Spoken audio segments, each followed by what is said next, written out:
오늘은 사무엘하 12장 말씀 통해서 감찰하시는 하나님이라는 제목으로 이제 같이 은혜 나누겠습니다. 어떤 소년이 땅에 떨어진 돈을 보았습니다. 주위를 살펴보니까 아무도 없었습니다. 돈을 주워가지고 주머니에 슬쩍 넣습니다. 그런데 갑자기 이놈아 그러면 안 돼 하는 소리가 들렸습니다. 소년이 사방을 둘러보았는데 아무도 없었어요. 그래서 이상하다 생각하고 다시 돈을 주머니에 넣으려고 하는데 또다시 소리가 들렸습니다. 안 돼.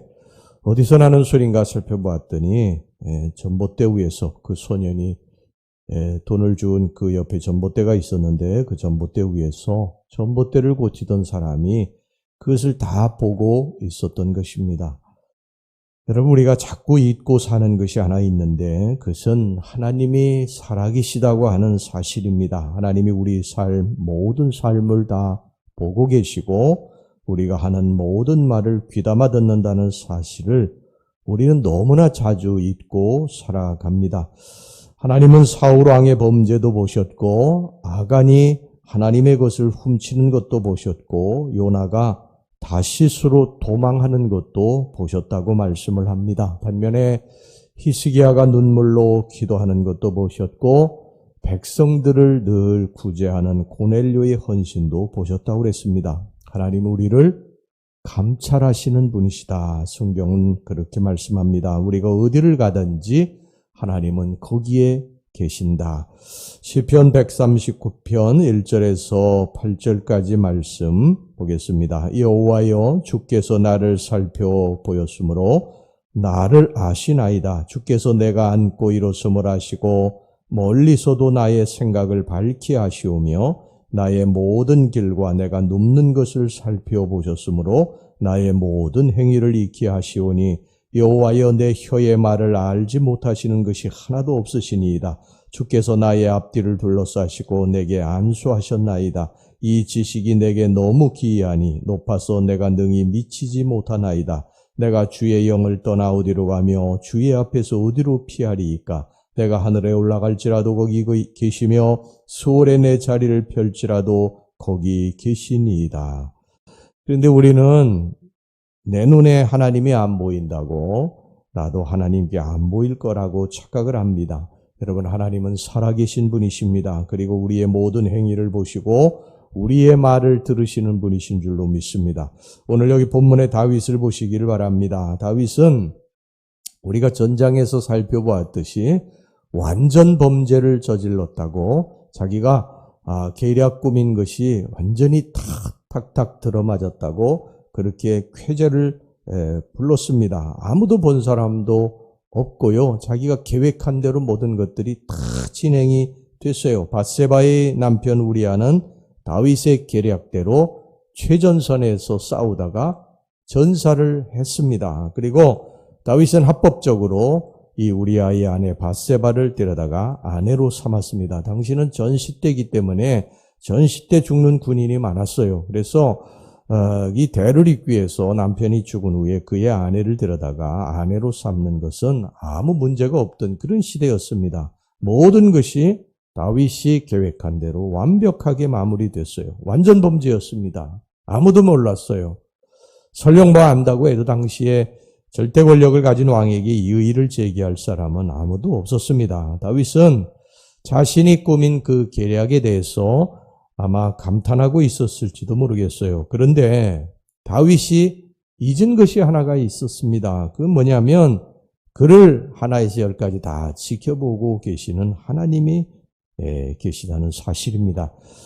하나님은 다윗의 악한 모든 범죄를요 하나에서 열까지 다 보고 계셨어요. 처음부터 끝까지 다 보고 계셨습니다. 밧세바에게 음욕을 품은 다윗을 지켜보셨고 밧세바를 데려다가 간음을 한 것도 다 보고 계셨고 그가 임신했을 때 우리아로 하여금 아내와 동침하게 해서 자신이 저지른 죄를 은폐하려고 하는 계략도 다 보고 계셨고 그것이 수포로 돌아가자 그의 남편 우리아를 최전선에 보내서 전사한 것처럼 꾸미는 다윗의 계략도 다 보고 계셨던 것입니다. 처음서부터 끝까지 다 보고 계셨어요. 다윗은 이것을 깜빡 잊었던 것 같습니다. 다윗이 사람들을 속이고 완전 범죄를 저질렀는지는 모르지만 불꽃 같은 눈으로 지켜보시는 하나님을 속일 수 없다는 사실을 잊었던 것 같습니다.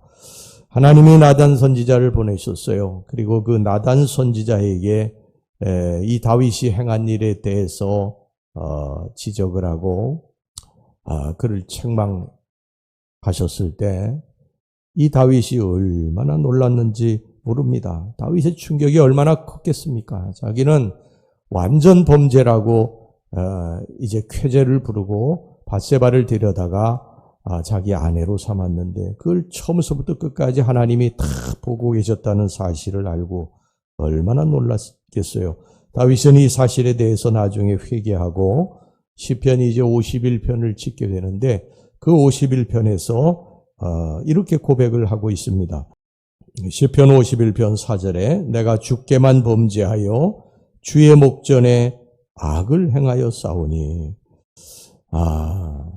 이 자기가 꾸민 계략은요 아무도 모르고 완전 범죄라고 그렇게 생각하고 저질렀는데 나중에 보니까 그게 아니더라는 거예요. 하나님의 목전에서 자기가 악을 행했다는 거예요. 목전은 뭡니까?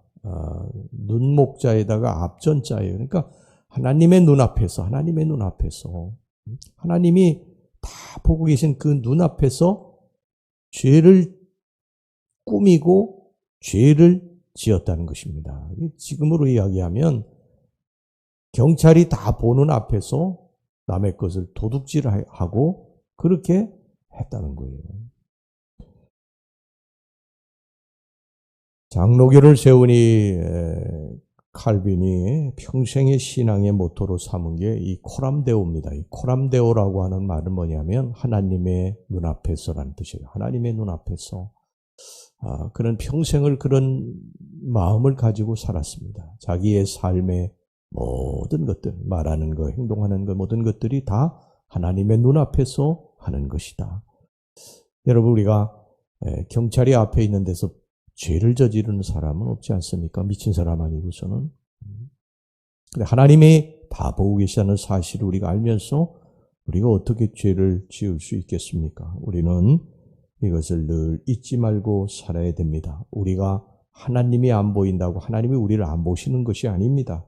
하나님은 우리가 어디에 가서 거할지라도 거기 함께 하시고 그리고 우리의 삶의 모든 일거수일투족을 다 보고 계시다는 사실을 우리는 기억하셔야 됩니다. 우리가 낯선 지역에 가서 호텔방에 거할 때에도 거기 함께 계시고 우리가 낯선 나라 지하방에 가서 있어도 거기 함께 계시고 우리가 은밀한 곳에 가서 아무도 모르게 죄를 지을 때도 거기 함께 계십니다. 우리가 어찌 하나님의 낯을 피할 수가 있겠습니까?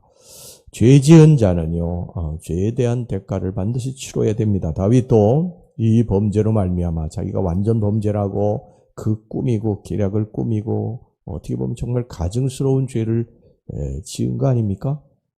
근데 이 죄에 대한 이제 혹독한 대가를 치르게 됩니다. 하나님이 그 죄를 처음부터 끝까지 다 보고 계시고 그 죄에 대해서 그 대가를 치르게 하세요. 자, 7절서부터 11절까지 말씀입니다. 나단이 다윗에게 이르되 당신이 그 사람이라. 그 예를 하나 이 비유를 이야기한 다음에 당신이 그 사람이라는 거예요. 부자가 자기 양이나 염소 새끼를 가지고 친구를 대접한 것이 아니라 가난한 자의 암양을 빼앗아 가지고 그것을 주었다는 거예요. 그게 누구냐? 바로 너라는 것입니다. 다윗에게.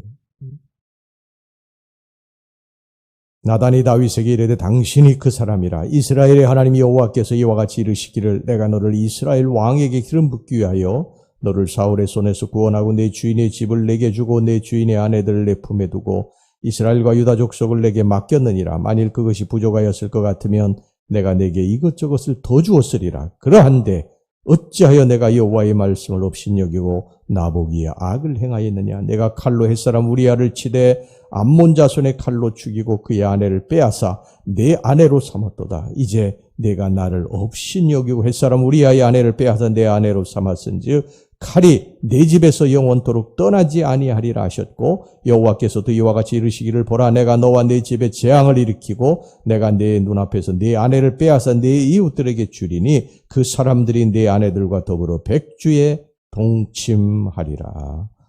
자식이 죽고 다윗의 첩들이 나중에 다윗의 자식들에게 강간을 당하는 수치스러운 그러한 일을 당하게 됩니다. 여러분 우리가 항상 명심해야 될 것, 내가 죄를 짓고자 할 때에 거기에 하나님의 눈이 보고 계시다는 사실을 명심하시고 우리가 죄를 지어서는 안 될 것입니다. 내 마음의 생각과 내 입술의 말을 보고 들으시는 하나님이 나의 가장 가까이에 계시다. 이것을 항상 잊지 말고 이 코람데오 하나님의 눈앞에서 우리가 살아간다. 이 사실을 기억하고 우리 주님 앞에서 언제나 바른 삶을 살 수 있기를 주의 이름으로 축원합니다. 기도하겠습니다. 하나님 아버지, 우리들의 눈에 하나님이 안 보인다고 하나님의 눈에 우리들이 안 보이는 것이 아님을 날마다 기억하고 살게 해주시기를 원합니다. 우리가 하나님의 눈앞에서 살아간다는 사실을 잊지 말고 살게 하여 주시옵소서. 오늘 한날도 우리가 하나님의 눈앞에서 살아감을 믿고 고백합니다. 하나님 보시기에 아름답게 살게 하여 주시옵소서. 말과 행실이 하나님 앞에 반듯하게 살게 해 주시옵소서. 예수님 이름으로 기도하옵나이다. 아멘.